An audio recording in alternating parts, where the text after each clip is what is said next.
Quiero llevarles primeramente a Mateo, capítulo 2 del Evangelio según San Mateo, por favor, a partir del versículo 1. Mateo, capítulo 2, versículo 1. Vamos a estar leyendo unos versículos. Dicho sea de paso, mientras los están buscando, esta historia que vamos a leer ahora solamente la encontramos en el Evangelio según San Mateo.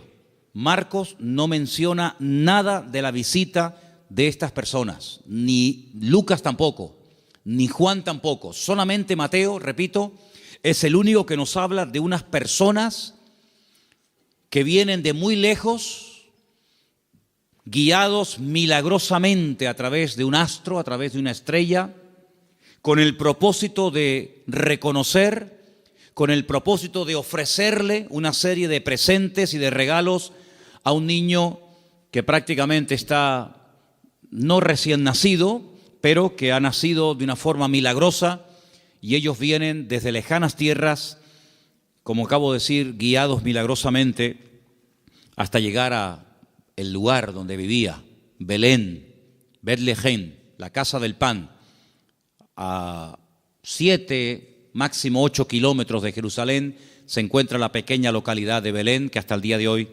se puede visitar. Empiezo a leer a partir del versículo 1. Estoy en Mateo 2, del versículo 1 en adelante, y dice así la palabra del Señor. Cuando Jesús nació en Belén de Judea, en días del rey Herodes, vinieron del oriente a Jerusalén unos magos, diciendo: ¿dónde está el rey de los judíos que ha nacido? Porque su estrella hemos visto en el oriente y venimos a adorarle.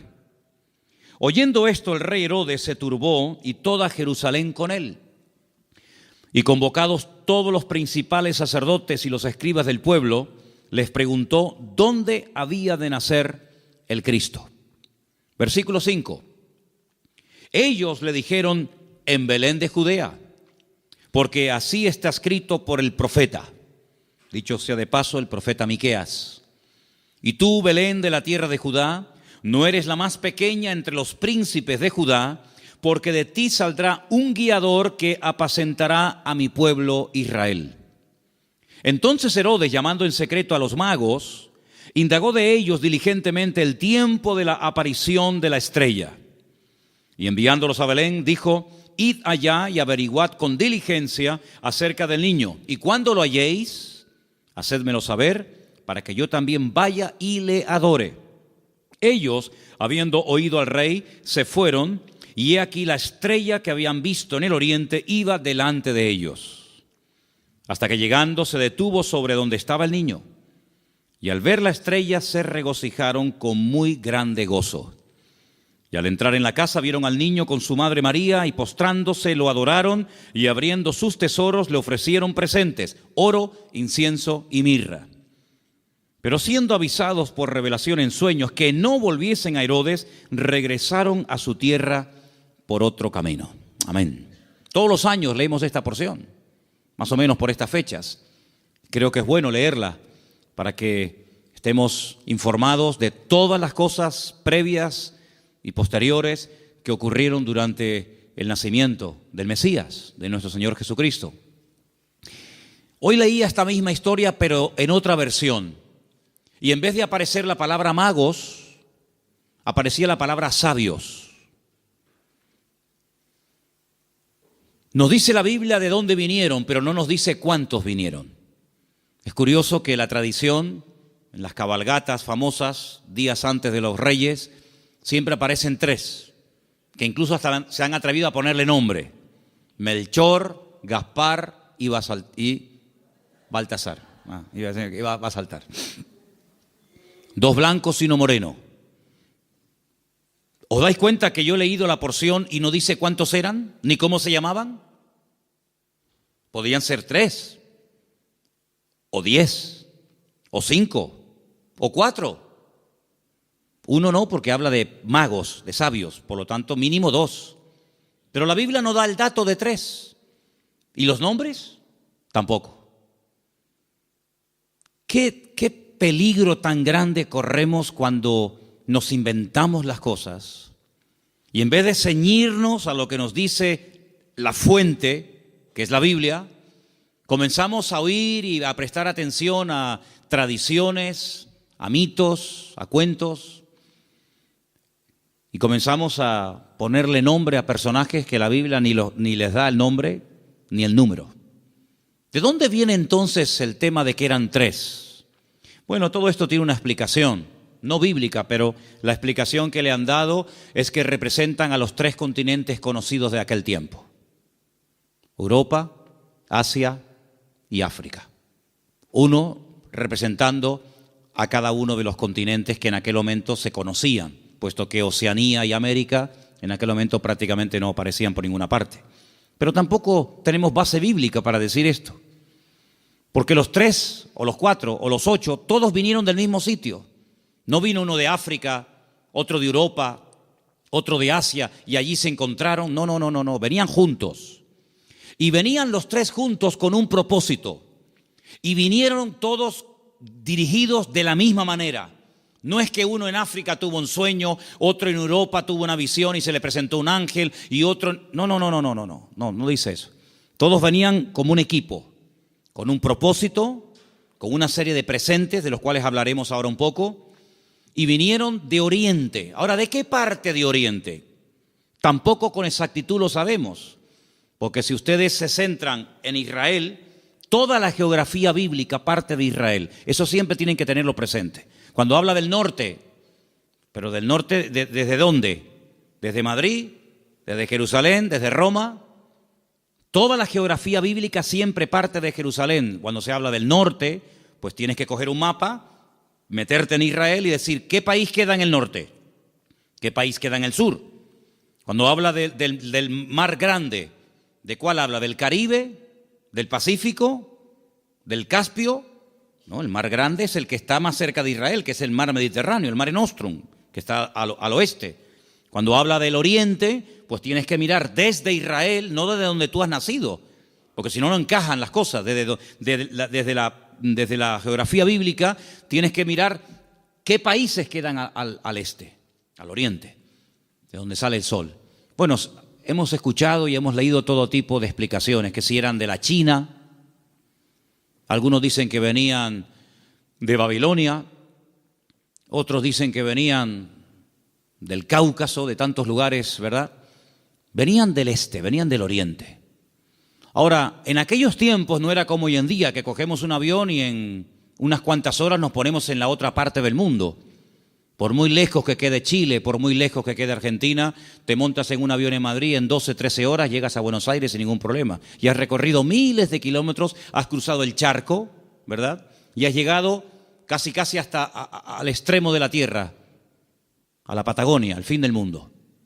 Pero en aquellos tiempos no era tan habitual, no era tan rápido, no era tan fácil el desplazarse de un país a otro.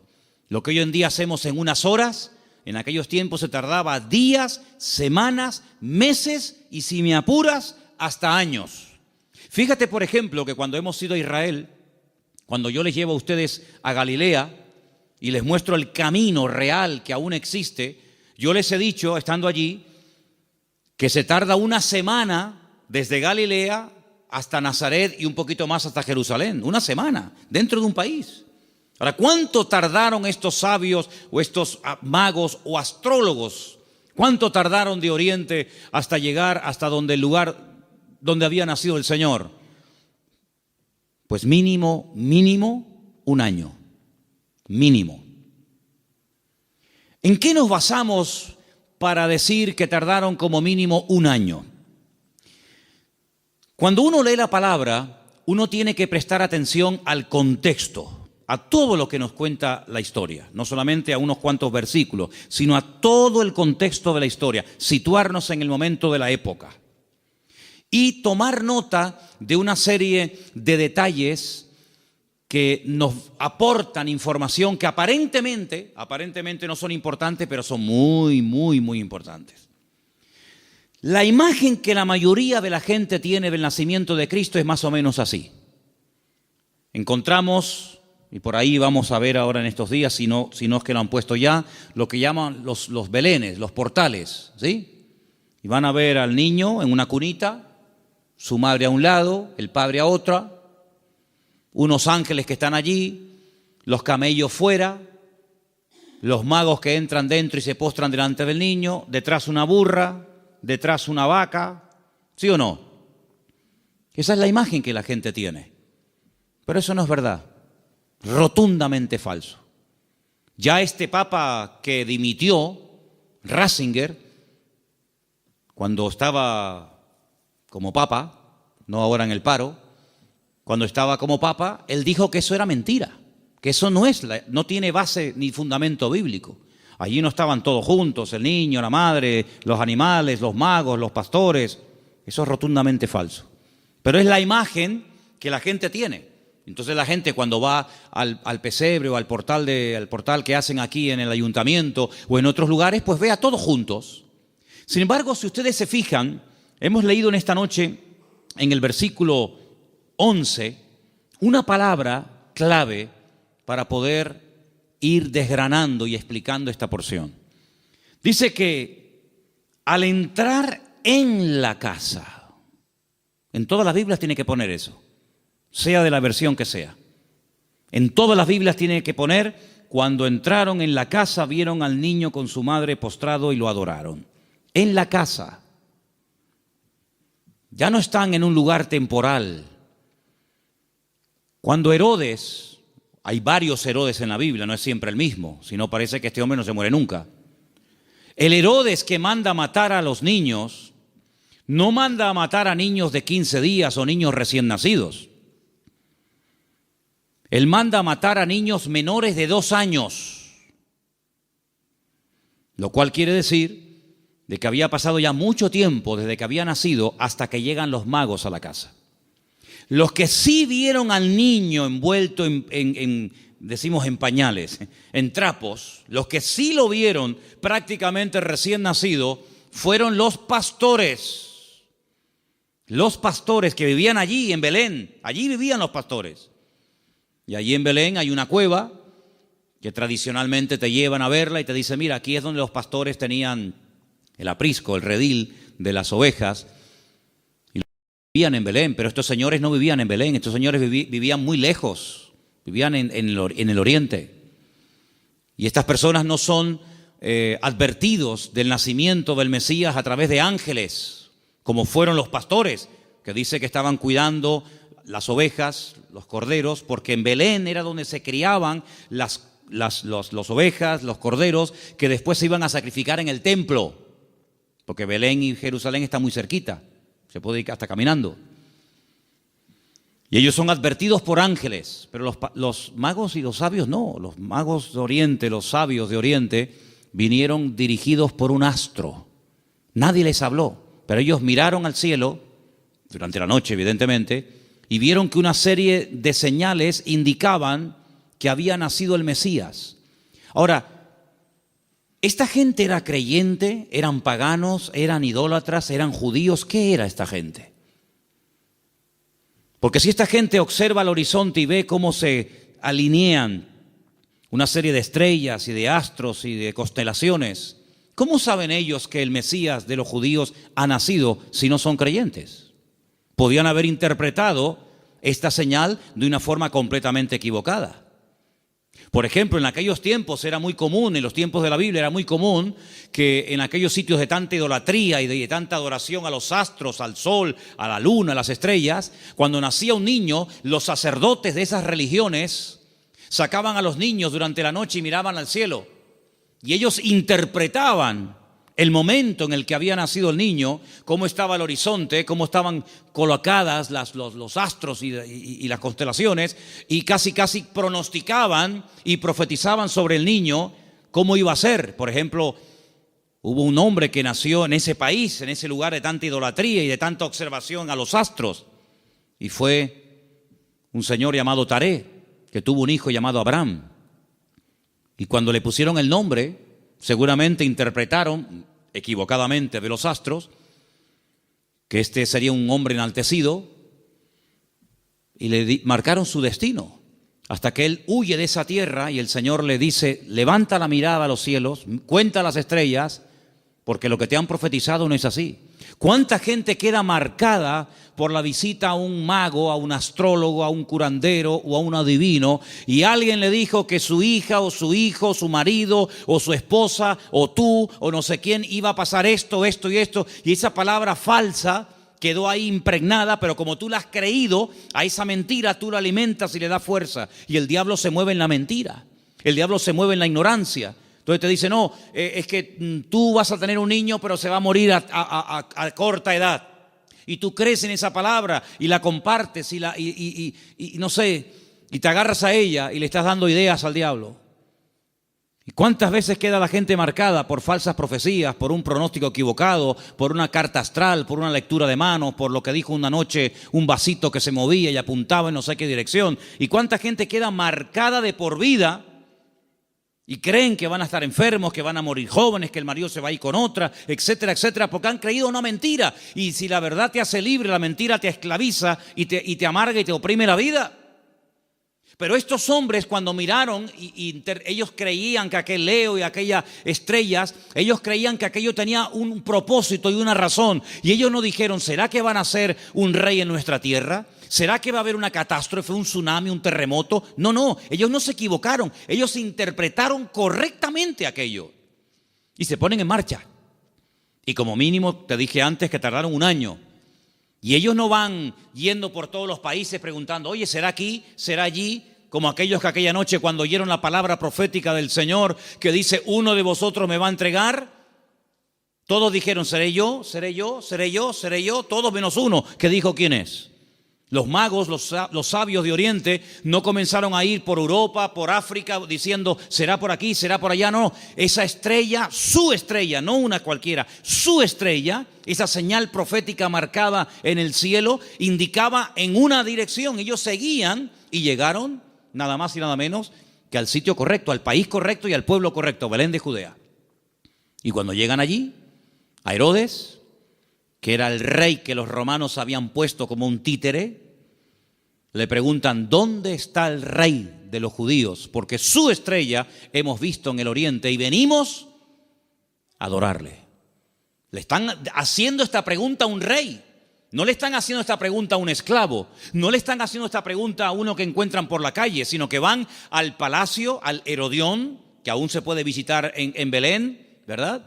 Y le están preguntando al rey, que supuestamente es el rey de los judíos, ¿dónde está el rey de los judíos?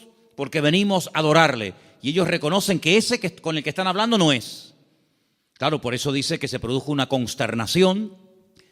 La gente comenzó a decir, oye, han venido gente de lejísimos, cargados con unos presentes y unos regalos, una fortuna en oro, en incienso y en mirra. Y dice que vienen a adorar al rey de los judíos y dicen que su estrella han visto en el oriente, y estas noticias corrieron hasta Jerusalén y se produjo un tumulto tremendo porque la gente decía, pero ¿a quién se refieren?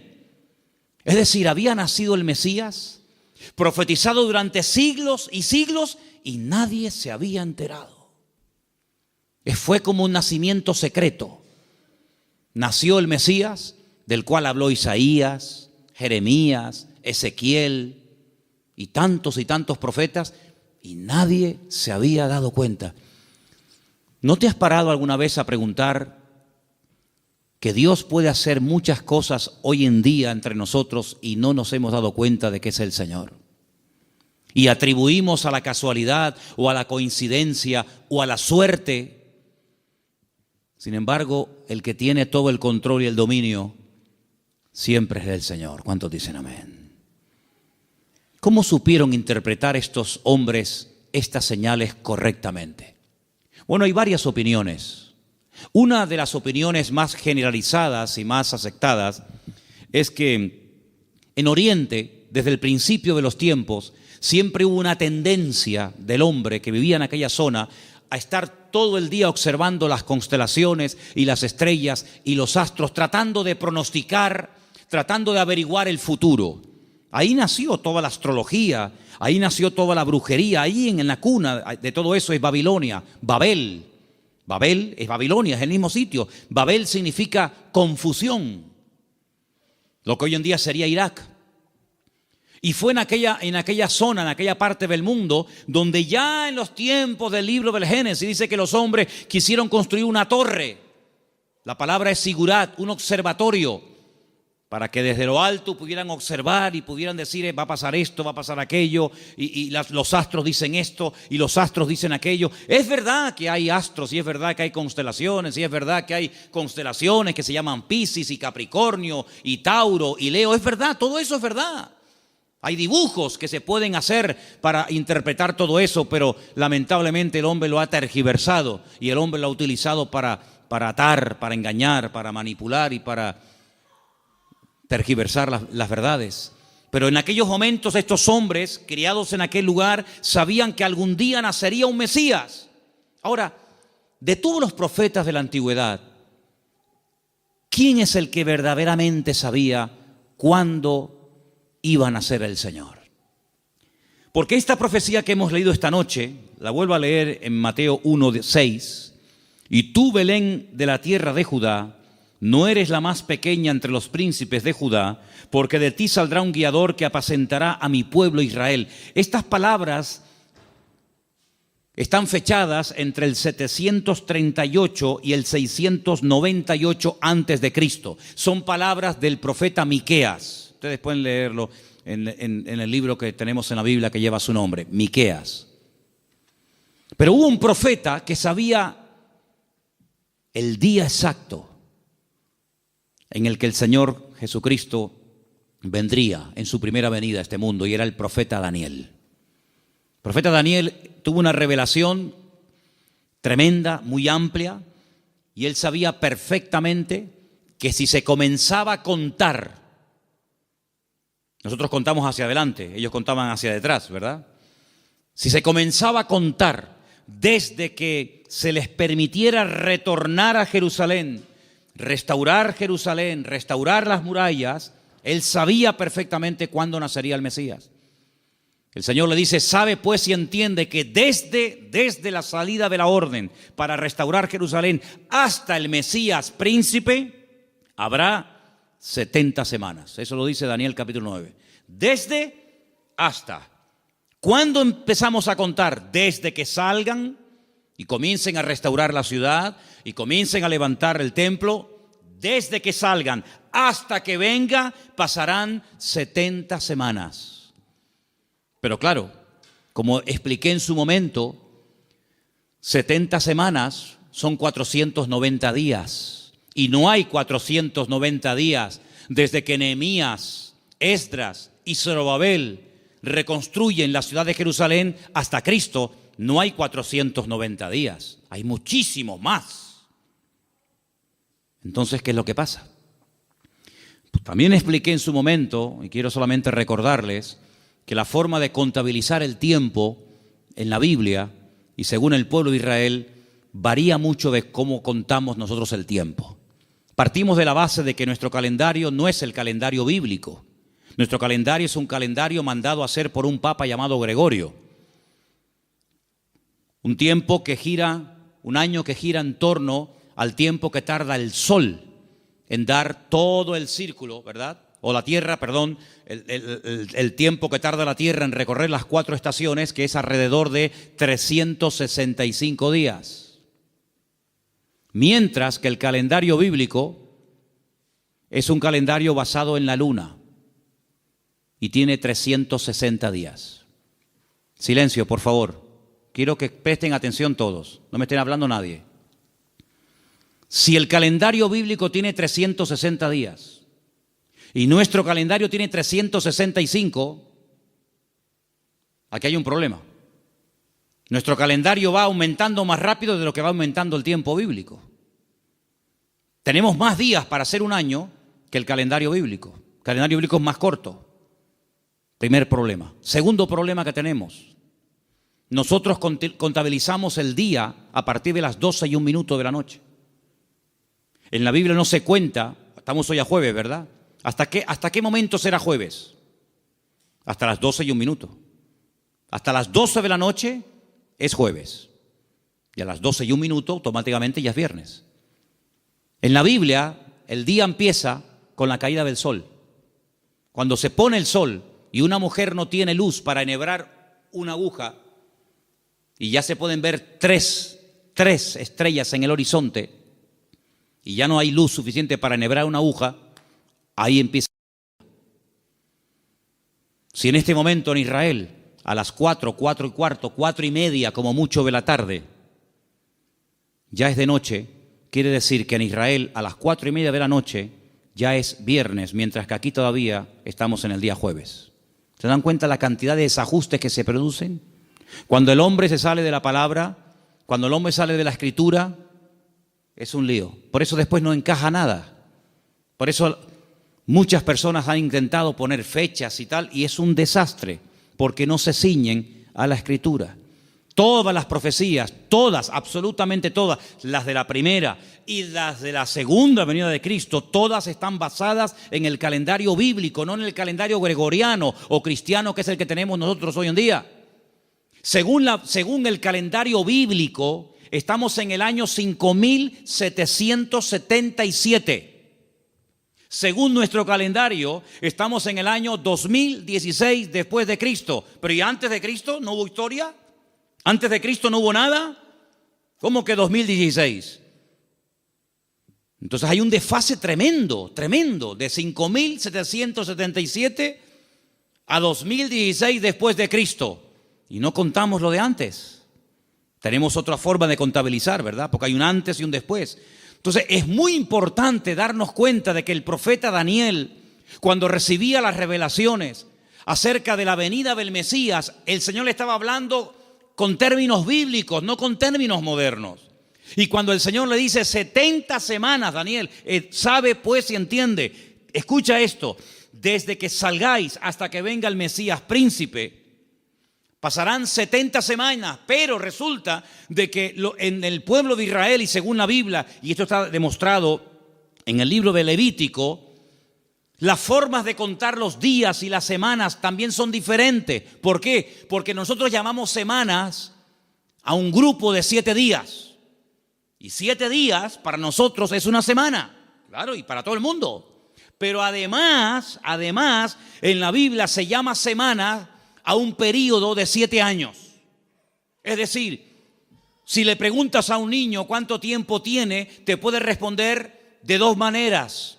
A la manera nuestra y te dice, yo tengo 7 años. O te puede decir, yo tengo una semana. Y tú dices, ¿cómo va a tener esta niña una semana? Qué grandes son los niños en Israel, ¿no? Pero tienes que multiplicar, ¿verdad? De tal manera que cuando el Señor le dice al profeta Daniel, 70 semanas están determinadas sobre tu pueblo, lo que le está dando es un paquete profético de 490 años. 70 por 7, 490. Y esos 490 años, hay diferentes bloques, diferentes características, diferentes sucesos, diferentes acontecimientos, que cuando tú lo sabes interpretar, pues tú dices, efectivamente,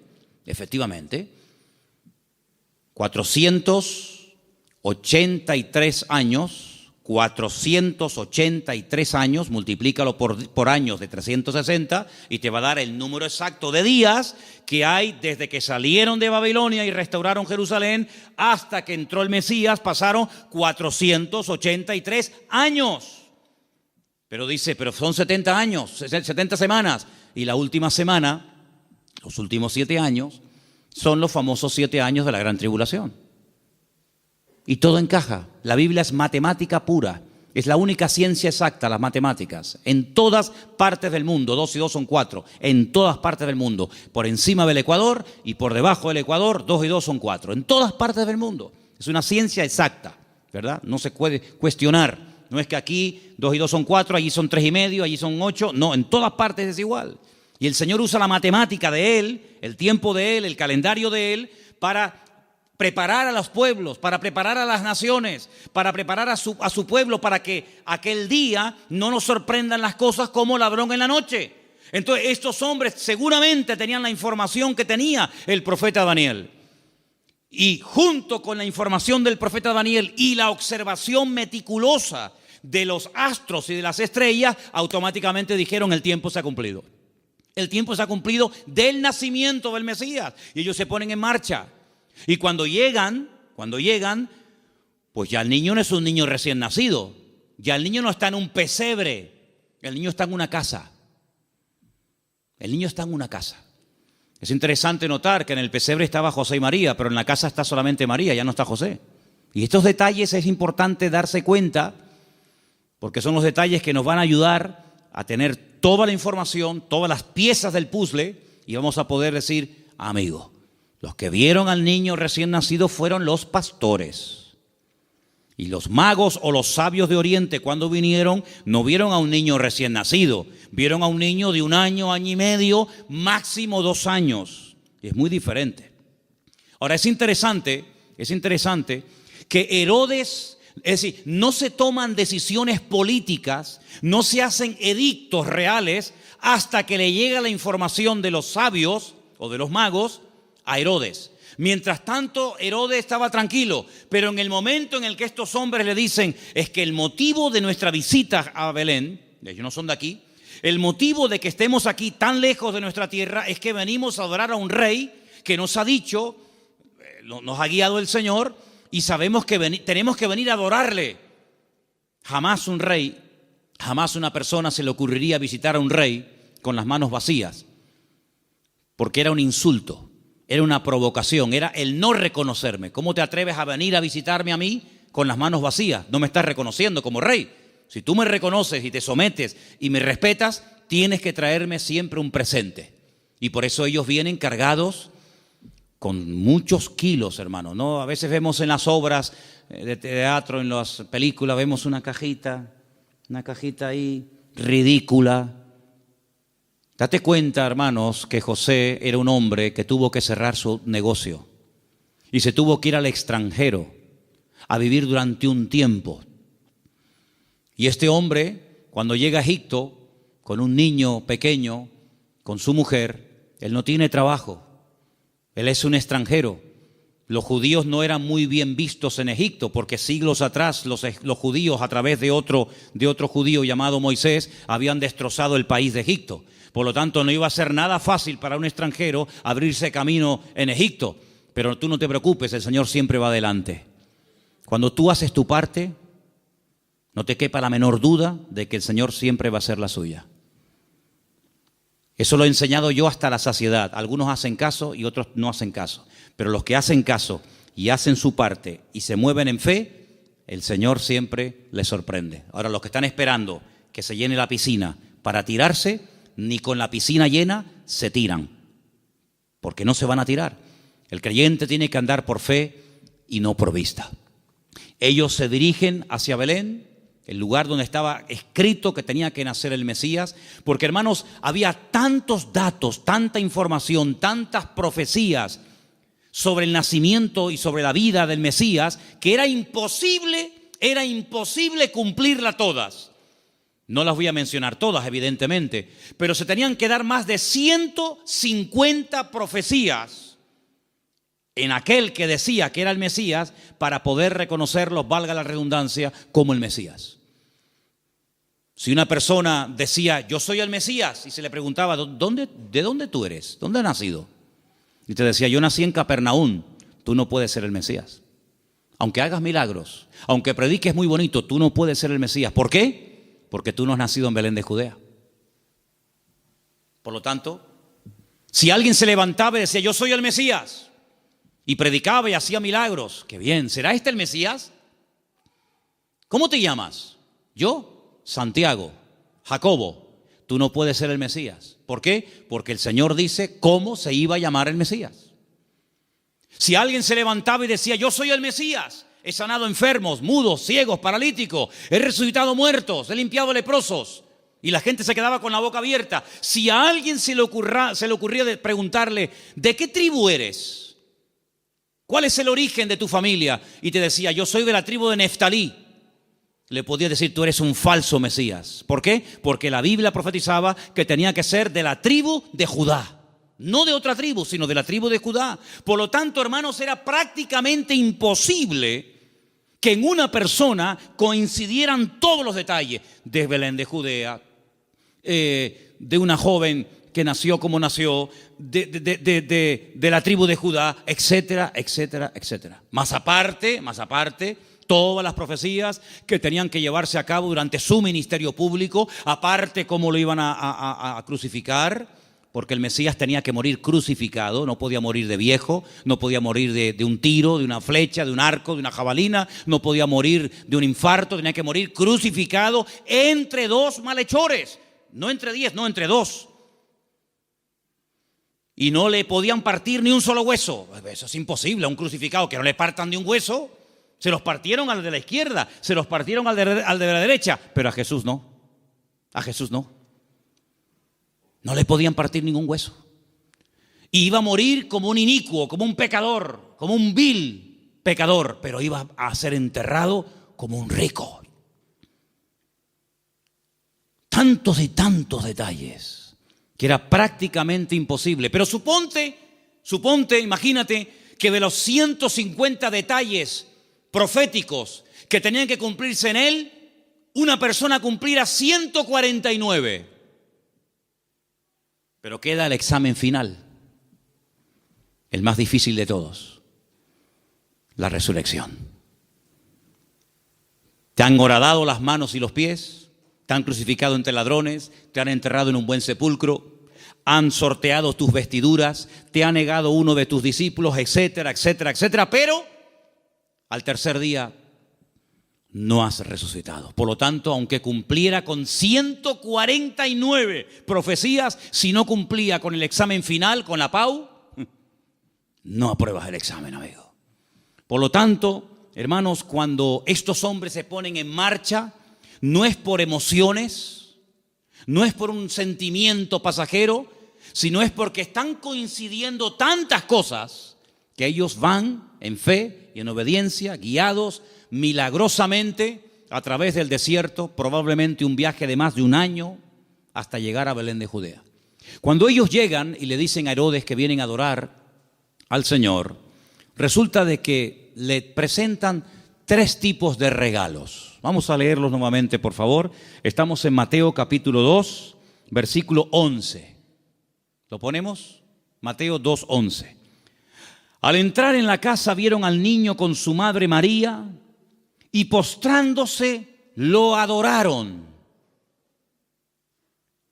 Y abriendo sus tesoros le ofrecieron presentes, oro, incienso y mirra.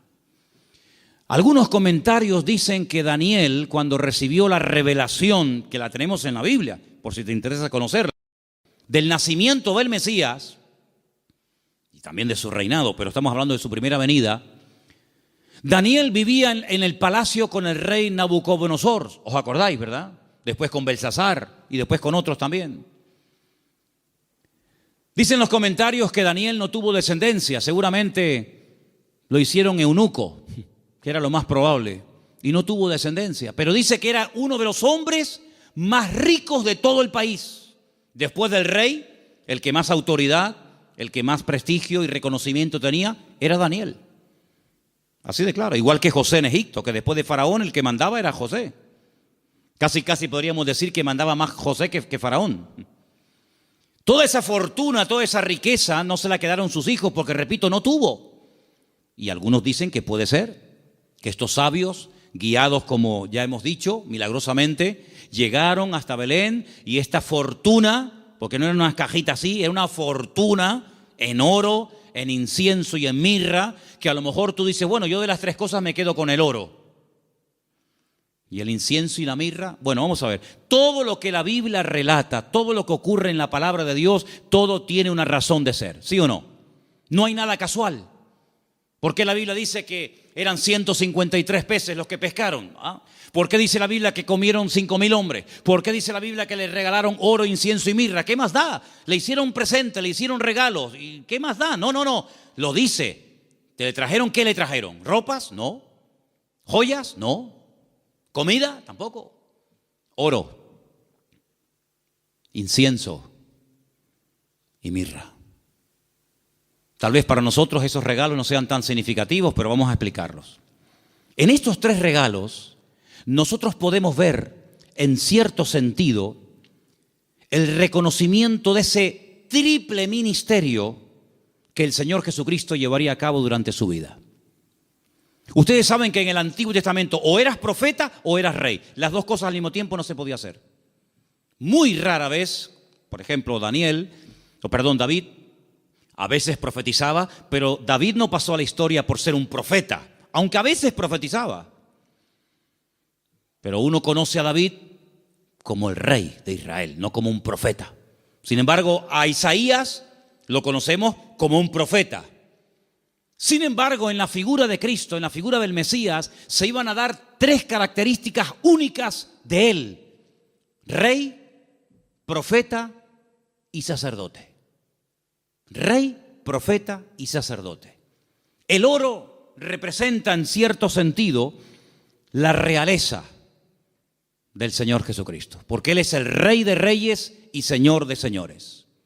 Nadie dijo amén, pero lo es. Él es el Rey de reyes y el Señor de los señores. Nació como rey, lo crucificaron diciendo que era un rey y volverá a este mundo como un rey. Cuando nació dijeron: hemos venido a adorar al rey de los judíos. Era un niño, 1 año y medio, 2 años, pero era un rey. Todavía no se manifestaban sus poderes, sus milagros, pero era un rey.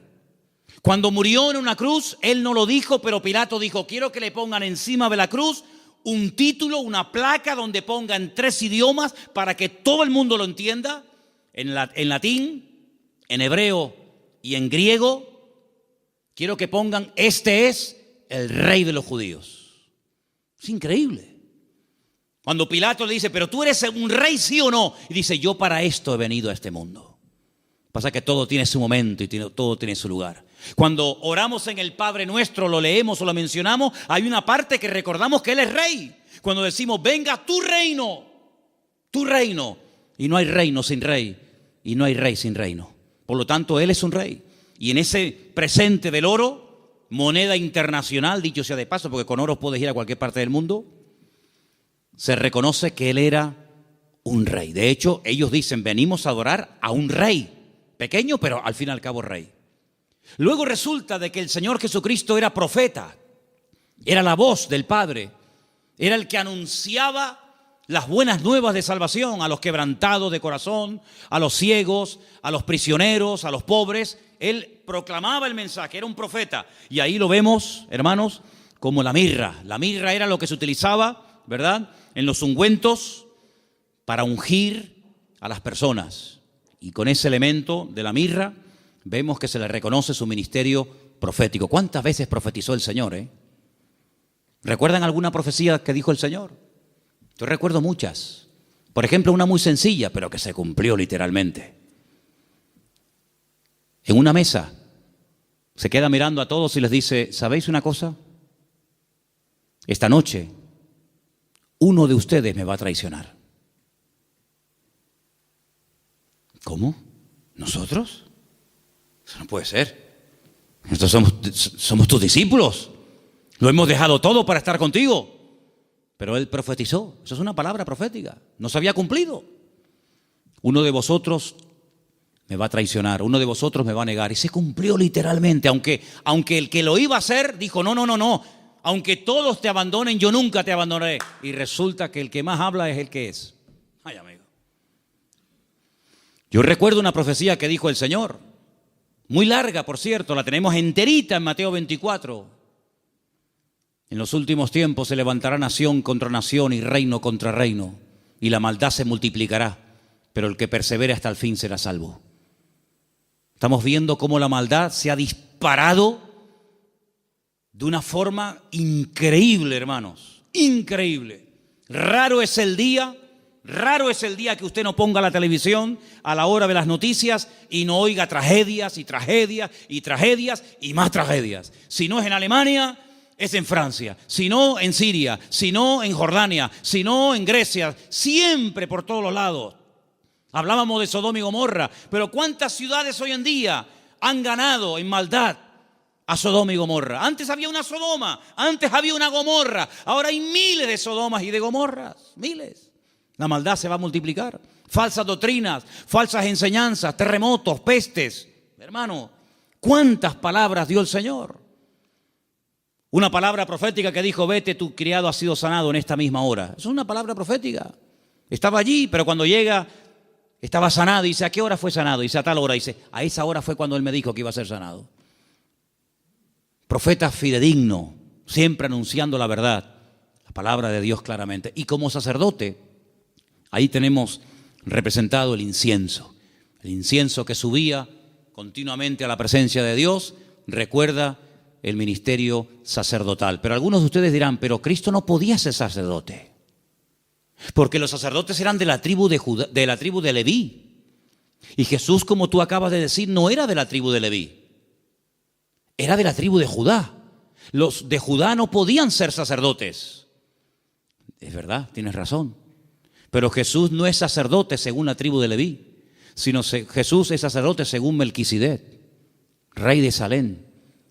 Porque los levitas desaparecieron, pero el sacerdocio de Cristo es constante, permanente y eterno por los siglos de los siglos. Amén. ¿Te das cuenta? Por lo tanto, todo encaja de una forma perfecta. Oro, incienso y mirra.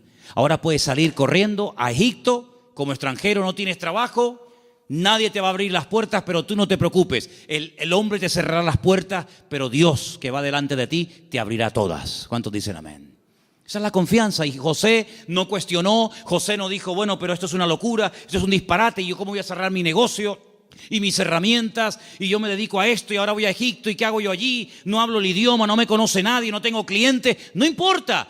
Cuando el Señor te dirija a hacer algo, no tengas miedo. Dice la Biblia que el que pone su mano en el arado y mira atrás, el surco le sale torcido y no sirve. Pero nosotros no andamos por emociones, por sentimientos. Y lo dije una vez, lo que está claro en la palabra, no busque confirmación. Hay gente, no, es que yo quiero ver lo que Dios me dice, que ya te lo dijo. Tú no tienes que orar para ver si es la voluntad de Dios invitar al domingo al culto al vecino. ¿Qué quieres? ¿Molestar a Gabriel con todo lo ocupado que está para que venga a ti a decirte, sí, vete al vecino a hablarle de mí? Cuando la Biblia dice, id por todo el mundo y predicar el evangelio a toda criatura. Lo escrito no necesita confirmación. Los que siempre buscan confirmación son los que dudan, los que no se terminan de fiar, los cobardes como Gedeón, que ponía una prueba y vamos a poner otra, y vamos a poner otra. ¿Cuántas pruebas queremos? Por lo tanto, hermanos, la visita de esta gente fue algo realmente increíble, algo tremendo. Pero, al mismo tiempo, tengo que decir que Herodes le dio un encargo. Herodes le dijo, bueno, pues díganme dónde está exactamente para que yo después vaya y también le adore juntamente con ustedes. Estaba mintiendo, estaba diciendo mentiras. Nunca fue a adorarlo, al contrario. Vamos a leerlo. Estamos en Mateo capítulo 2. Después que partieron ellos, he aquí un ángel del Señor se le apareció en sueños a José y le dijo, levántate, toma al niño y a su madre, huye a Egipto y permanece allá hasta que yo te lo diga, porque acontecerá que Herodes buscará al niño para matarlo. ¿Te das cuenta? Para matarlo. Le dijo a los sabios, no, yo quiero adorarle, pero es mentira, lo quiere matar, es falso. Y él despertando tomó de noche.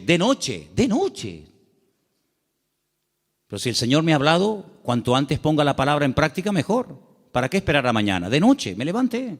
Se levantó de noche y dice, tomó al niño y a su madre y se fue a Egipto. Y estuvo allá hasta la muerte de Herodes para que se cumpliese lo dicho por el Señor por medio del profeta cuando dijo, de Egipto llamé a mi hijo. Entonces Herodes cuando se vio burlado por los magos, se enojó mucho y mandó matar a todos los niños menores de 2 años. Si el niño estaba recién nacido, no tiene ningún sentido promulgar un edicto real para matar a un niño de 1 año, año y medio, 2 años, no tiene sentido. Pero es que ya te vuelvo a repetir, el niño ya hacía mucho tiempo que había nacido. Pasa que los magos habían tardado mucho tiempo en llegar. Entonces dice que mandó a matar a los niños menores de 2 años que había en Belén y en todos los alrededores conforme al tiempo que había inquirido de los magos. Es curioso que cuando le interesaba tener una información se movía, pero cuando no quería cumplirla se hacía el loco, ¿no? Entonces se cumplió lo que fue dicho por el profeta Jeremías, otra palabra más cumplida. ¿Qué decía la palabra? Voz fue oída en Ramá, grande lamentación, lloro y gemido. Raquel, que llora a sus hijos y no quiso ser consolada porque perecieron. Pero después de la muerte de Herodes, aquí un ángel del Señor le apareció en sueños a José en Egipto y le dijo: levántate, toma al niño y a su madre y vete a la tierra de Israel, porque han muerto los que procuran la muerte del niño. ¿Cómo iba a saber José en Egipto sin WhatsApp, sin Facebook, sin ordenador, sin nada, que ya puedo volver a casa? ¿Cómo lo puedo saber? Toda la información que necesitamos saber la sabe el Señor. Y cuando el Señor te diga, vuelve otra vez, fíate, porque el Señor sabe perfectamente que el tiempo de la muerte de Herodes ha llegado. Era un hombre que se dejaba, se habla mucho de María, pero la verdad que este hombre era un hombre increíble, un hombre extraordinario, un hombre obediente, un hombre sumiso, un hombre que no cuestiona, no es un hombre lleno de dudas, sino es un hombre que se deja guiar de una forma tremenda. Ellos, habiendo oído que el rey, estamos en el versículo 21, ¿verdad? Entonces él se levantó, tomó al niño, a su madre y vino a la tierra de Israel. Pero oyendo que Arquelao reinaba en Judea en lugar de Herodes, su padre, tuvo temor de ir allá. Pero avisado por revelación en sueños, se fue a la región de Galilea, bien arriba al norte. Y vino y habitó en la ciudad que se llama Nazaret, para que se cumpliese lo que fue dicho por los profetas, que había de ser llamado Nazareno. Es que todo se cumple, es que no hay ni un detalle que tú digas, oye, es que todo, absolutamente todo, el que se vaya a Egipto, el que vuelva, el que justamente se vaya a vivir a Nazaret, es que todo, absolutamente todo. Por eso Mateo es tan detallista con estos datos, porque él está intentando convencer a los judíos que van a ser los que van a leer su evangelio. Él está intentando abrirles los ojos y evangelizarlos a través de este evangelio y mostrarles que no era nada casual, sino que todo estaba cumpliéndose literalmente al pie de la letra. Y todo era para que se cumpliera lo dicho por el profeta, para que se cumpliera lo que profetizó el Señor, para que se cumpliera. Esa es la base del evangelio de Mateo, el cumplimiento de las palabras proféticas dichas siglos antes de que naciera el Mesías.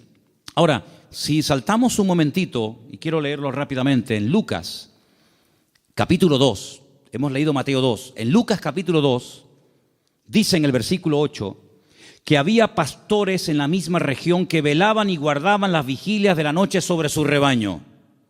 Y aquí se les presentó un ángel del Señor, y la gloria del Señor los rodeó de resplandor, tuvieron gran temor, pero el ángel les dijo, no temáis, porque aquí os doy nuevas de gran gozo, que será para todo el pueblo, que os ha nacido hoy,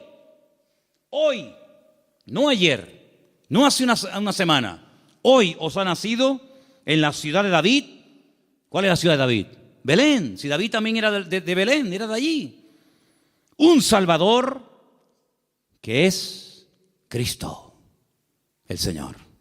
Esto será de señal. Hallaréis al niño envuelto en pañales, acostado en un pesebre.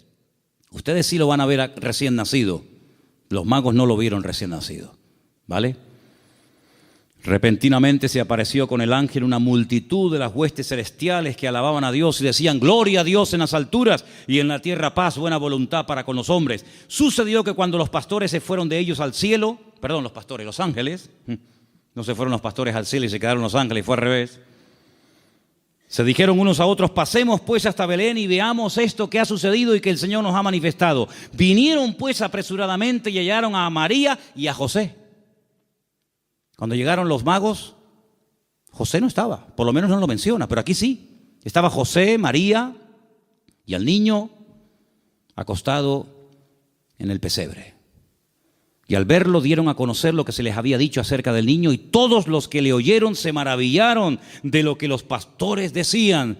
Pero María guardaba todas estas cosas, meditándolas en su corazón. Y volvieron los pastores glorificando y alabando a Dios por todas las cosas que habían oído y visto, como se les había dicho. ¿Tú sabes el frío que hace en Israel en invierno? ¿Sabes el frío que hace allí? Aquí me hace gracia cuando la gente dice, uy, qué frío que hace. Tú no sabes lo que es frío. Allí hace frío, pero de verdad, y nieva. Jesús no nació el 24 de diciembre, hermano. Eso es una gran mentira. A partir del 400 y pico después de Cristo, alguien dijo que había nacido el 24 de diciembre, porque era el día más pagano del año, el peor día de todos. Y entonces dijeron, bueno, pues el día peor, el más pagano, el más terrible, vamos a cristianizarlo.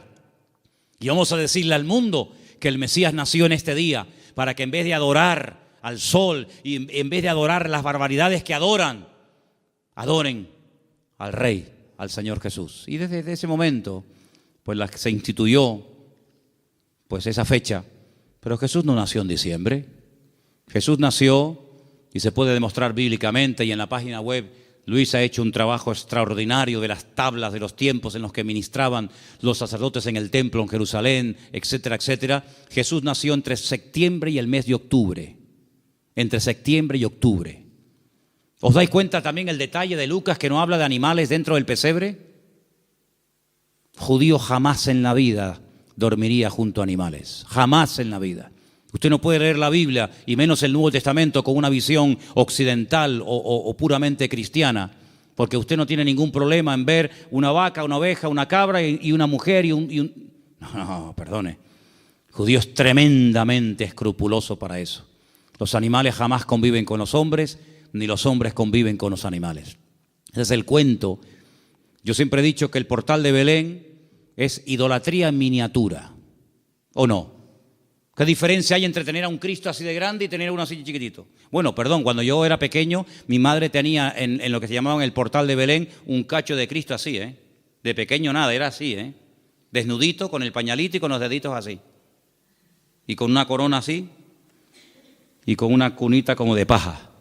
¿Qué diferencia hay entre adorar a un Cristo así, o uno así, o uno así, o uno así? Ninguna. El tamaño no hace mayor o menor el pecado. No te harás imagen, dice la Biblia. No te harás imagen. No te harás imagen. ¿Dónde dice eso? Éxodo 20. No te harás imagen de lo que está arriba, ni abajo, ni aún debajo de la tierra. Ni te postrarás, ni las honrarás. En la casa de un creyente no puede haber ningún tipo de imágenes, ni de santito, ni de vírgenes, ni de Cristo, ni de nada habido por haber. Es que es el Señor. ¿Qué es Señor? Es que es María. Es que es José. No, eso es falso. Un pesebre, un portal, es idolatría en miniatura. Idolatría en miniatura. Y la Biblia prohíbe a un creyente adorar y hacer, no solamente, es que yo no lo adoro, pero lo ha hecho. Dice la Biblia, no te harás. Porque no solamente dice no adorarás, sino dice no te harás.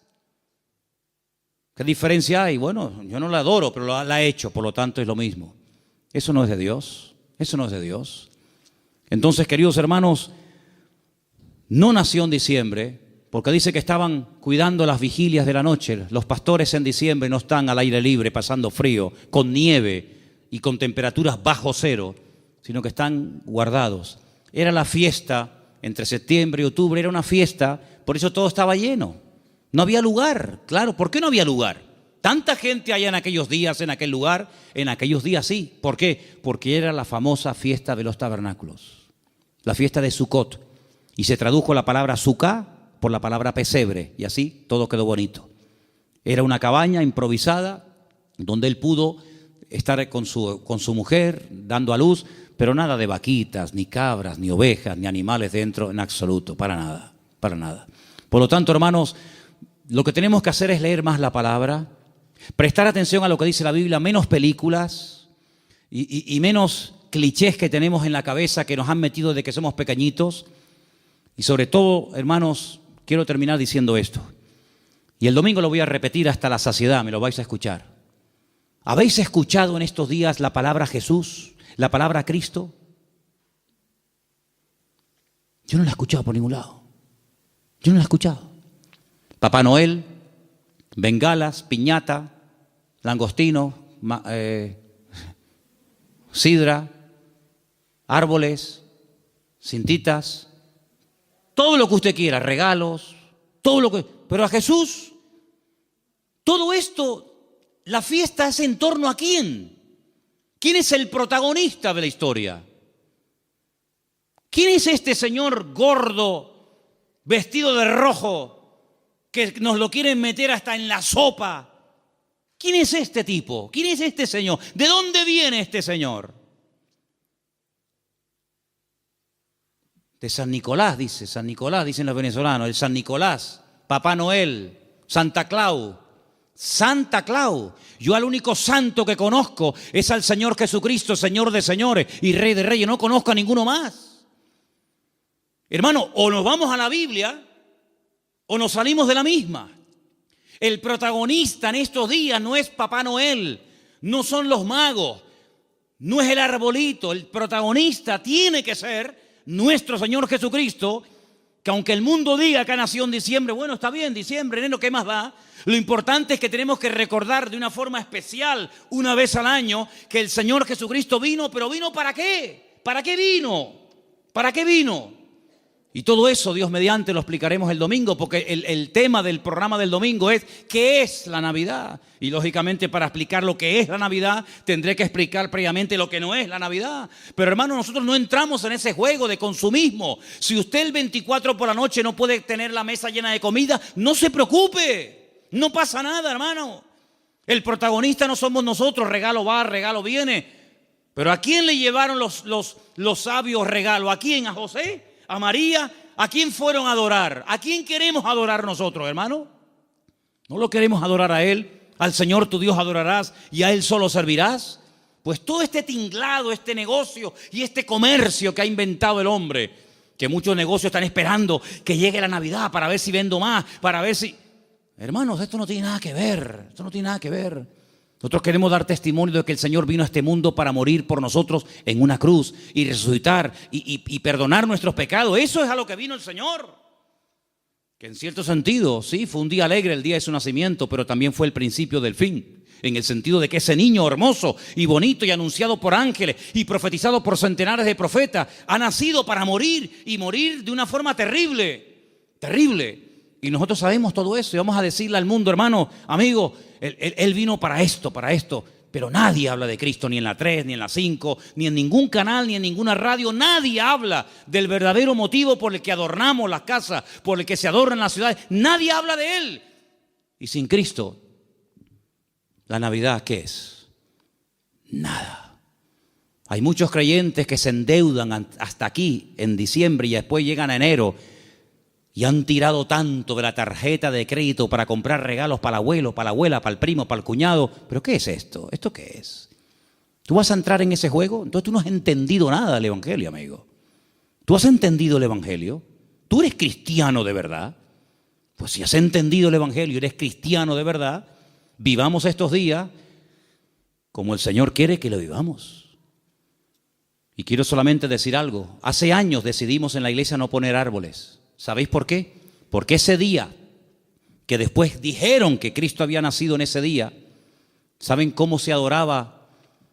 Una de las formas como se adoraba a esos dioses demonios en aquella fiesta, cortándole los testículos a personas y animales y colgándolos en árboles, dándoles la vitalidad, lo vil de los machos, colgando bolitas de testículos humanos y de animales en las copas de los árboles. Claro, los tiempos han cambiado, nos hemos civilizado, entre comillas, y no vamos a estar castrando ahora a 200 o 300 personas para colgar bolitas en los árboles. Entonces lo que hacemos, ponemos bolitas de plástico, de cartón, de cristal.